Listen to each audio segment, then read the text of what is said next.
અમદાવાદના વેજલપુર વિધાનસભા વિસ્તારમાં ધારાસભ્ય અમિત ઠાકરના હસ્તે વેજલપુર હિડન હીરોઝ કાર્યક્રમ શ્રૃંખલાની ભવ્ય શરૂઆત કરવામાં આવી હતી, જેમાં પ્રથમ તબક્કામાં જીવના જોખમે માનવતા બચાવનાર 40 ફાયર ફાઇટર્સનું સન્માન સર્ટિફિકેટ, ગિફ્ટ હેમ્પર, શાલ અને મોમેન્ટો આપી સન્માન કરાયું હતું.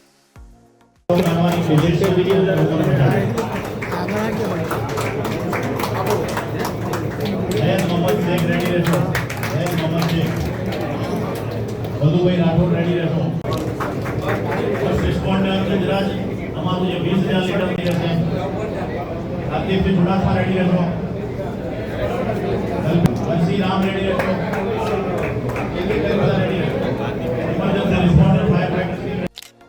આ કાર્યક્રમ તાજેતરમાં શ્યામલ 4 રસ્તા પાસે સાંગ્રીલા આર્કેડની ભયાવહ આગમાં બહાદુરીપૂર્વક લોકોના જીવ બચાવનાર અગ્નિશામકોને સમર્પિત હતો, જેમના માટે સાંગ્રીલા આર્કેડની ટીમ દ્વારા 1 વર્ષના પ્રીમિયમ સાથે ₹4 લાખના વીમાની જાહેરાત પણ કરાઈ હતી. નગુણો છે કે જે સમાજ માટે જીવે એવા લોકોનું સન્માન ના કરે. સમાજની અંદર એવા અનેક લોકો છે કે જે પોતાના પરિવારોને, પોતાના જાનમાલને પણ પરવા કર્યા વગર પોતાની જે નોકરીની જવાબદારી છે એનાથી પણ આગળ જઈને અનેક વખત એ એવા હીરો તરીકે કામ કરે છે કે જો એ સમયે ત્યાં હાજર ના હોય તો પરિસ્થિતિ કઈ વિપરીત હોય.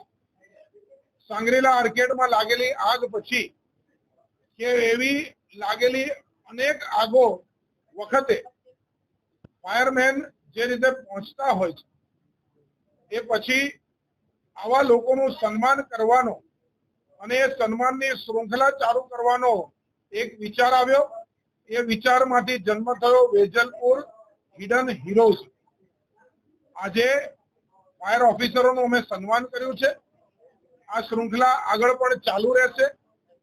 જે લોકો હોમગાર્ડના જવાન છે, રાતે પોતાના જીવના જોખમે બી ઘણી વખત એ સમાજ સુરક્ષિત રહે એના માટે આખી રાત જાગતા હોય છે.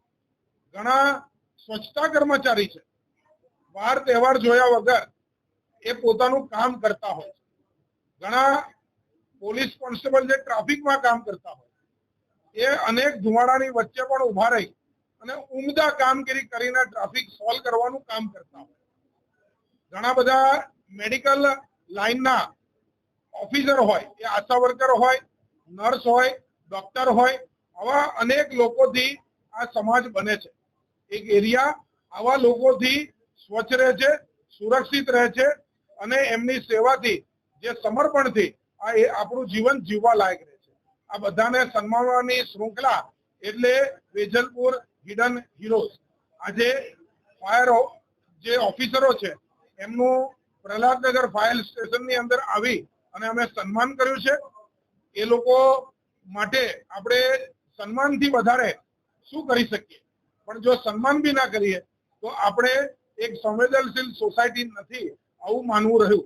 એટલે એક સંવેદનશીલ સોસાયટીનું નિર્માણ થાય એ માટે આજનો આ કાર્યક્રમ હતો અને એવા સમાજ સાથે એક સુંદર આપણા સૌનું જીવન બને, જે થેન્ક યુ કહેવાનો એક અવસર હોય છે, એ આજે અમે ઝડપવાનો ટ્રાય કર્યો. હું બધા જ ફાયર ઓફિસરોનું આ નિમિત્તે આભાર માનું છું. એમને સમાજ વતી, વેજલપુર વિધાનસભાના નાગરિકો વતી હું થેન્ક યુ કહું છું અને એ આવીને આવી રીતે અમારી રક્ષા કરતા રહે અને ભગવાન એમની ખૂબ રક્ષા કરે એવી પ્રાર્થના કરું છું. યુવાનોમાં સેવાભાવ અને જવાબદારીનો સંદેશ પહોંચાડવાના હેતુ સાથે શરૂ કરાયેલી આ શૃંખલાના આગામી તબક્કામાં સમાજના અન્ય નિસ્વાર્થ સેવકોનું પણ સન્માન કરવામાં આવશે. અમદાવાદ ફાયર બ્રિગેડ ડિપાર્ટમેન્ટના જે અમારા ચીફ ફાયર ઓફિસર સાહેબની ટીમ છે, ઇમરજન્સી રિસ્પોન્ડર ટીમ જેને કહેવાય, કે કોઈ પણ અમદાવાદ શહેરમાં ગમે ત્યાં ફાયર થાય કે કોઈ પણ ઇમરજન્સી થાય ત્યારે fire fighting, smoke rescue operation, evacuation મેનેજમેન્ટનું જે કામગીરી છે તે ખૂબ જ ટફેસ્ટ હોય છે. નજીકના ફાયર સ્ટેશન ત્યાં જઈને ઇમરજન્સી રિસ્પોન્સ કરતા હોય છે. કામગીરી ઘણા લોકો 24/7 ખડે પગે કરતા હોય છે. અમદાવાદ ફાયર બ્રિગેડના તમામ જવાનો, ઓફિસર્સ અને ફાયર ફાઇટર્સની ટીમ તેને જે પ્રોત્સાહિત કરવાનું કામ છે, શ્રી MLA અમિત ઠાકર સાહેબના નેતૃત્વ હેઠળ એમના કાઉન્સિલર અને બીજેપીની ટીમે hidden hero of Vejalpur Shangrila arcade 27 એપ્રિલે સવારે 10:15 વાગે જે ફાયર થઈ હતી 4th ફ્લોર ઉપર અને એમાં સ્મોકમાં અને ઘણી બધી જગ્યાએ આગ લાગી હતી અને ફાયર ફાઇટિંગ કરી હતી, રેસ્ક્યુ ઓપરેશન કર્યું હતું. તેની કામગીરીને બિરદાવવા માટે બહાદુર જવાનોને બહાદુરીનું સન્માનપત્ર આપેલું છે, ગિફ્ટ આપેલી છે. એમનું મોરલ ડેવલપમેન્ટ કરેલું છે, તે ખૂબ જ સારી વસ્તુ છે. અને આવા અલગ અલગ પ્રોગ્રામ થશે તો અમદાવાદ ફાયર બ્રિગેડના તમામ જવાનો સારી રીતે કામગીરી તો કરે જ છે, પણ વધુ સારી રીતે